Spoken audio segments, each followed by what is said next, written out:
You walk into a room. You're a few minutes late. Every head turns. You can feel every single pair of eyes landing on you, judging your outfit, your hair, the way you're walking, the fact that you're late. Your face goes red. Your heart speeds up. You just want to disappear. But here's the thing. Almost no one actually noticed. And the ones who did, they forgot within seconds.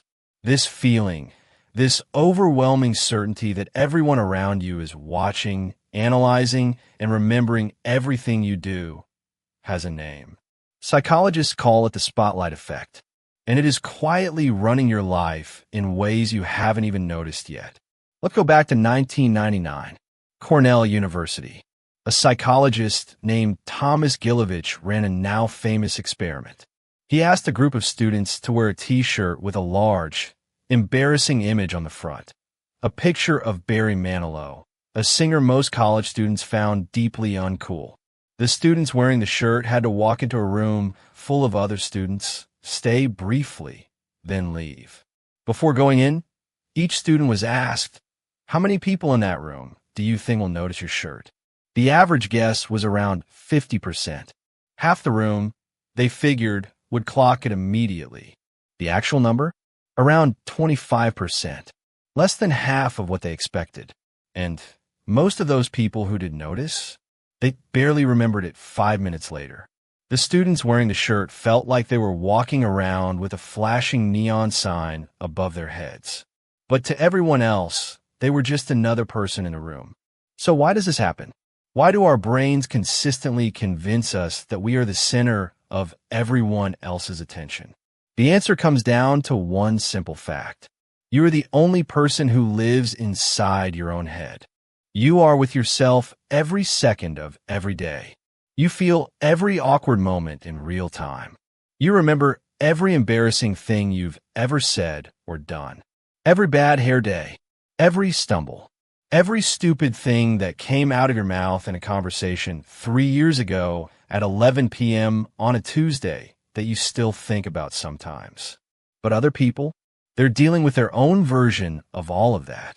They're worried about their own shirt, their own hair, their own awkward thing they said. They're the center of their own universe, just like you are the center of yours. And that means there is very little mental space left over to focus on you. Think about the last time you tripped in public, or sent a message to the wrong person, or laughed at something that wasn't funny, or had a piece of food in your teeth for an entire conversation. How long did you think about it after? Probably hours, maybe days. Maybe it still makes you cringe right now. How long do you think the people who witnessed it thought about it? About 30 seconds. If that. This is called the asymmetry of attention.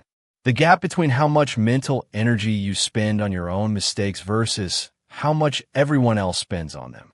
That gap is enormous, and it exists in every single social interaction you've ever had.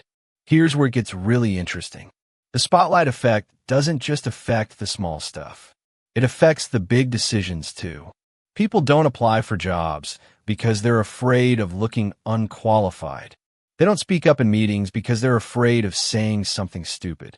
They don't start the business, write the book, post the video, wear the outfit, take the chance, because somewhere in the back of their mind, they are convinced that the entire world is watching, waiting for them to fail, ready to remember it forever. But the world is not watching. The world is busy watching itself. There's a version of your life where you stopped shrinking yourself to avoid a spotlight that was never really on you, where you walked into the room without rehearsing your entrance, where you said the thing, tried the thing, wore the thing, because you understood that the audience you've been performing for this whole time mostly doesn't exist. That version of your life is not some distant fantasy. It's just what happens when you finally understand how little attention other people are actually paying. The spotlight is yours. You built it. You aimed it at yourself, and you have been standing in it, frozen for years. But you're the only one who can see it. So go ahead. Walk into the room. Trip over the chair. Laugh too loud. Say the wrong thing. Try anyway. Nobody is watching nearly as closely as you think. And the ones who are, they'll forget by tomorrow.